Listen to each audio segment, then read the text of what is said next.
As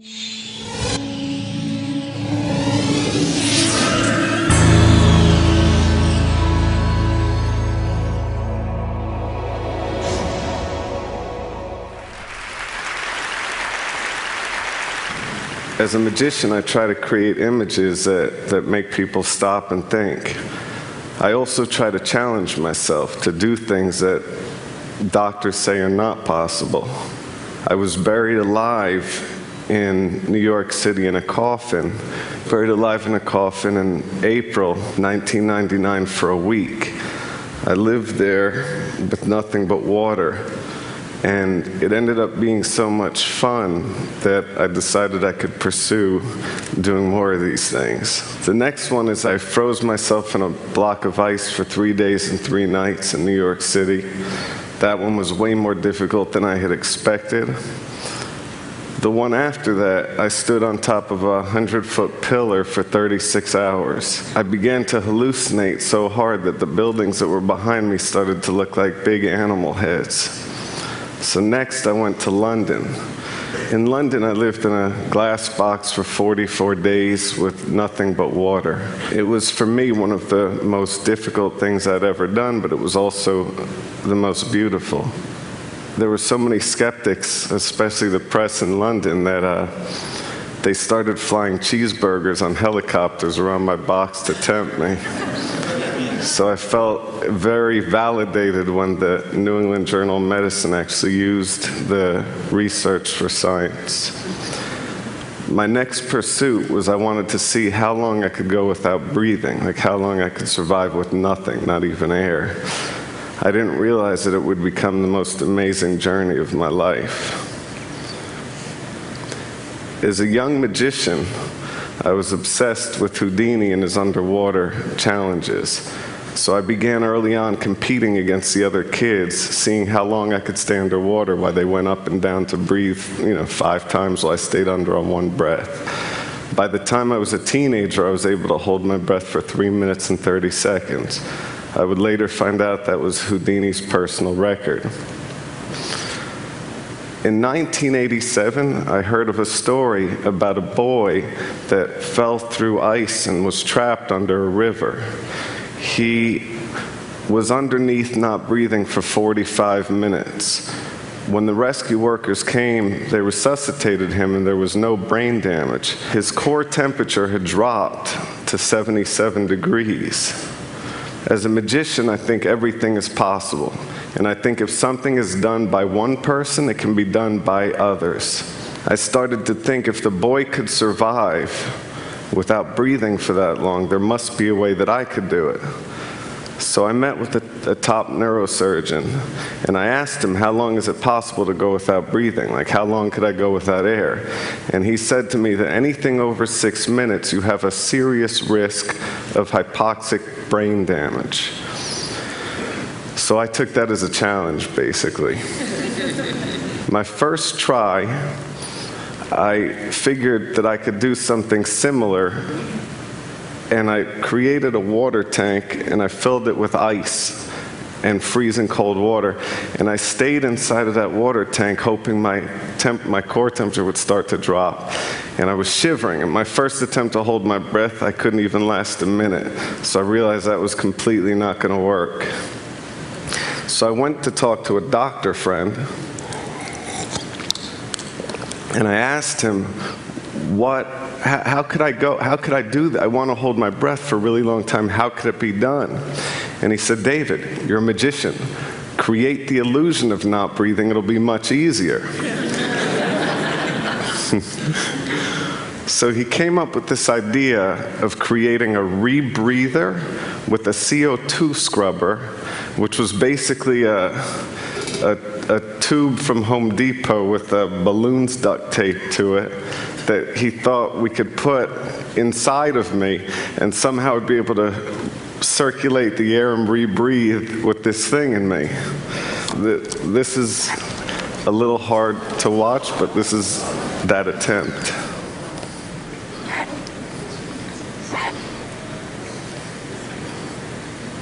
So that clearly wasn't going to work. Then I actually started thinking about liquid breathing. There's a chemical that's called perfluorine, and it's so high in oxygen levels that in theory you could breathe it. So I got my hands on that chemical, filled the sink up with it, and stuck my face in the sink and tried to breathe that in, which is really impossible. It's basically like trying to breathe, as a doctor said, while having an elephant standing on your chest. So that idea disappeared. Then I started thinking, would it be possible to hook up a heart-lung bypass machine and have a surgery where it was a tube going into my artery and then appear to not breathe while they were oxygenating my blood? Which was another insane idea, obviously. Then I thought about the craziest idea of all the ideas. To actually do it. To actually try to hold my breath past the point that doctors would consider you brain dead. So I started researching into pearl divers, because they go down for 4 minutes on one breath. And when I was researching pearl divers, I found the world of free diving. It was the most amazing thing that I ever discovered, pretty much. There's many different aspects to free diving. There's depth records where people go as deep as they can, and then there's static apnea. That's holding your breath as long as you can in one place without moving. That was the one that I studied. The first thing that I learned is when you're holding your breath, you should never move at all. That wastes energy, and that depletes oxygen, and it builds up CO2 in your blood. So I learned never to move, and I learned how to slow my heart rate down. I had to remain perfectly still and just relax and think that I wasn't in my body and just control that. And then I learned how to purge. Purging is basically hyperventilating. You blow in and out. You do that, you get lightheaded, you get tingling, and you're really ridding your body of CO2. So when you hold your breath, it's infinitely easier. Then I learned that you have to take a huge breath, and you just hold and relax and never let any air out, and just hold and relax through all the pain. Every morning, and this is for months, I would wake up, and the first thing that I would do is I would hold my breath out of 52 minutes, I would hold my breath for 44 minutes. So basically what that means is I would purge, I'd breathe really hard for a minute, and then I would hold immediately after for 5.5 minutes. Then I would breathe again for a minute, purging as hard as I can, then immediately after I would hold again for 5.5 minutes. I would repeat this process 8 times in a row. Out of 52 minutes, you're only breathing for 8 minutes. At the end of that, you're completely fried. Your brain, you feel like you're walking around in a daze and you have these awful headaches. Basically, I'm not the best person to talk to when I'm doing that stuff. I started learning about the world record holder. His name is Tom Zetas, and this guy is perfectly built for holding his breath. He's 6'4", he's 160 pounds, and his total lung capacity is twice the size of an average person. I'm 6'1" and fat. We'll say big boned. I had to drop 50 pounds in 3 months. So everything that I put into my body I considered as medicine. Every bit of food was exactly what it was for its nutritional value. I ate really small, controlled portions throughout the day, and I started to really adapt my body.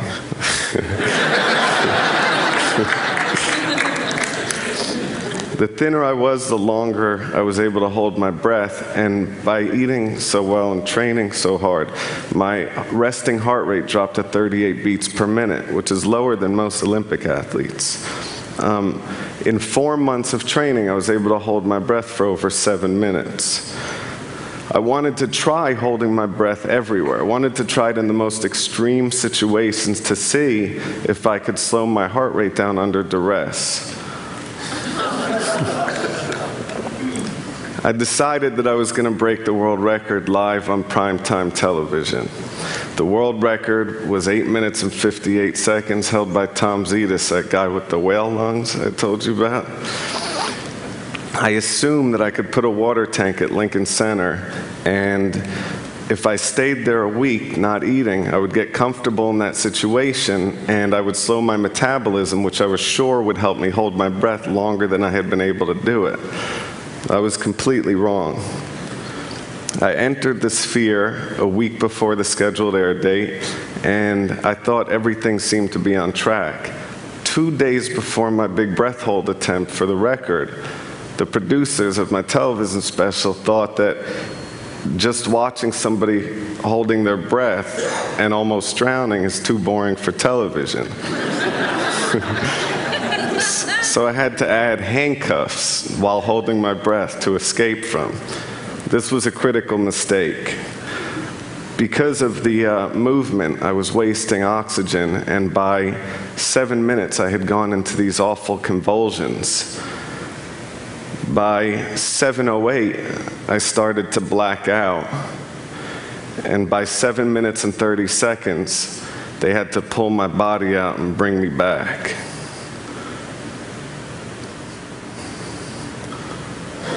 I had failed on every level. So naturally, the only way out of the slump that I could think of was I decided to call Oprah.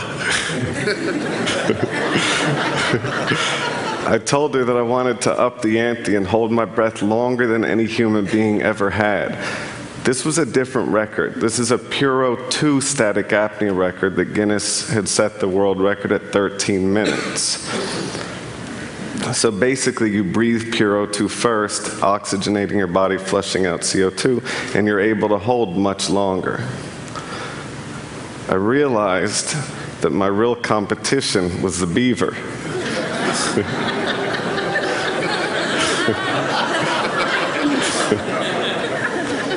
In January of '08, Oprah gave me 4 months to prepare and train. So I would sleep in a hypoxic tent every night. A hypoxic tent is a tent that simulates altitude at 15,000 feet, so it's like base camp Everest. What that does is you start building up the red blood cell count in your body, which helps you carry oxygen better. Every morning again, after getting out of that tent, your brain is completely wiped out. My first attempt on Puro 2, I was able to go up to 15 minutes. So it was a pretty big success. The neurosurgeon pulled me out of the water because in his mind at 15 minutes, your brain is done. You're brain dead. So he pulled me up and I was fine. There was one person there that was definitely not impressed. It was my ex-girlfriend. While I was breaking the record underwater for the first time, she was sifting through my BlackBerry, checking all my messages. My brother had a picture of it. So I then announced that I was going to go for Cetus's record publicly, and what he did in response is he went on Regis and Kelly and broke his old record. Then his main competitor went out and broke his record. So he suddenly pushed the record up to 16 minutes and 32 seconds, which was 3 minutes longer than I had prepared. You know, it was longer than the record. Now, I wanted to get the Science Times to document this. I wanted to get them to do a piece on it. So I did what any person seriously pursuing scientific advancement would do. I walked into the New York Times offices and did card tricks to everybody. So I don't know if it was the magic or the lore of the Cayman Islands, but John Tierney flew down and did a piece on the seriousness of breath holding. While he was there, I tried to impress him, of course, and I did a dive down to 160 feet, which is like, you know, basically the height of a 16-story building. And as I was coming up, I blacked out underwater, which is really dangerous. That's how you drown. Luckily, Kirk had seen me, and he swam over and pulled me up. So I started full focus. I completely trained to get my breath hold time up for what I needed to do. But there was no way to prepare for the live television aspect of it being on Oprah. But in practice, I would do it face down, floating on the pool. But for TV, they wanted me to be upright so they could see my face, basically. The other problem was the suit was so buoyant that they had to strap my feet in to keep me from floating up. So I had to use my legs to hold my feet into the straps that were loose, which is a real problem for me. That made me extremely nervous, raising the heart rate. Then what they also did was, which we never did before, is there was a heart rate monitor, and it was right next to the sphere. So every time my heart would beat, I'd hear the beep, beep, beep, beep, you know, the ticking really loud, which is making me more nervous, and there's no way to slow my heart rate down. So normally I would start at 38 beats per minute, and while holding my breath, it would drop to 12 beats per minute, which is pretty unusual.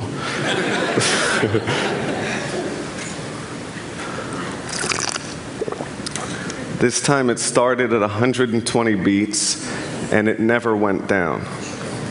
I spent the first 5 minutes underwater desperately trying to slow my heart rate down. I was just sitting there thinking, I've got to slow this down, I'm going to fail.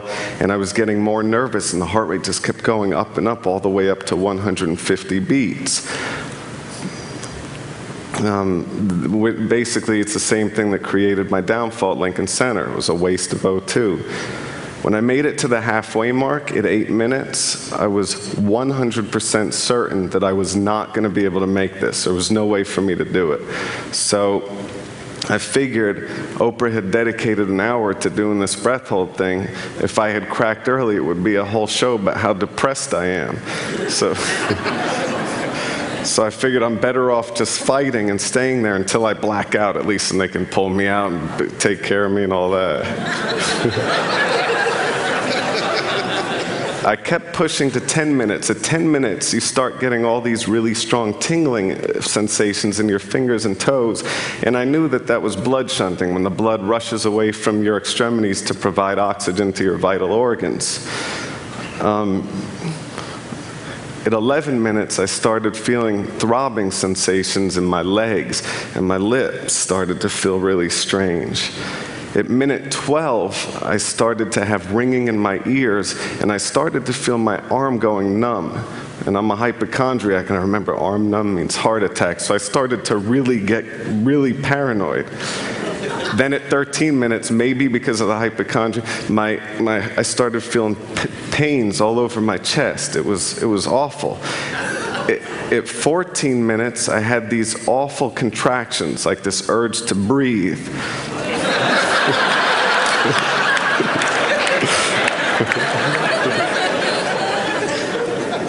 At 15 minutes, I was suffering major O2 deprivation to the heart, and I started having ischemia to the heart. My heartbeat would go from 120 to 50 to 150 to 40 to 20 to 150 again. It would skip a beat, it would start, it would stop, and I felt all this. And I was sure that I was going to have a heart attack. So at 16 minutes, what I did is I slid my feet out, because I knew that if I did go out, if I did have a heart attack, they'd have to jump into the body and take my feet out before pulling me up. So I was really nervous. So I let my feet out, and I started floating to the top. And I didn't take my head out, but I was just floating there waiting for my heart to stop. Just waiting. They had doctors with the, so sitting there waiting. And then suddenly I hear screaming. And I think that there's some weird thing, that I had died or something had happened. And then I realized that I had made it to 1632. So with the energy of everybody that was there, I decided to keep pushing, and I went to 17 minutes and 4 seconds.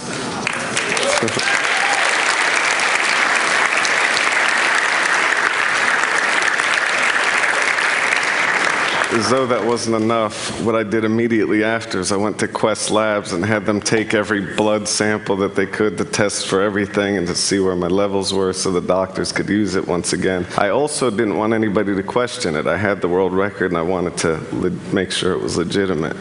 So I get to New York City the next day, and this kid walks up to me. I'm walking out of the Apple store. This kid walks up to me. He's like, "Yo, D." I'm like, "Yeah?" He said, "If you really held your breath that long, why'd you come out of the water dry?" I was like, "What?" And that's my life. So,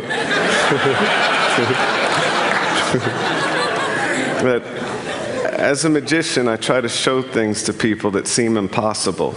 And I think magic, whether I'm holding my breath or shuffling a deck of cards, is pretty simple. It's practice, it's training, and it's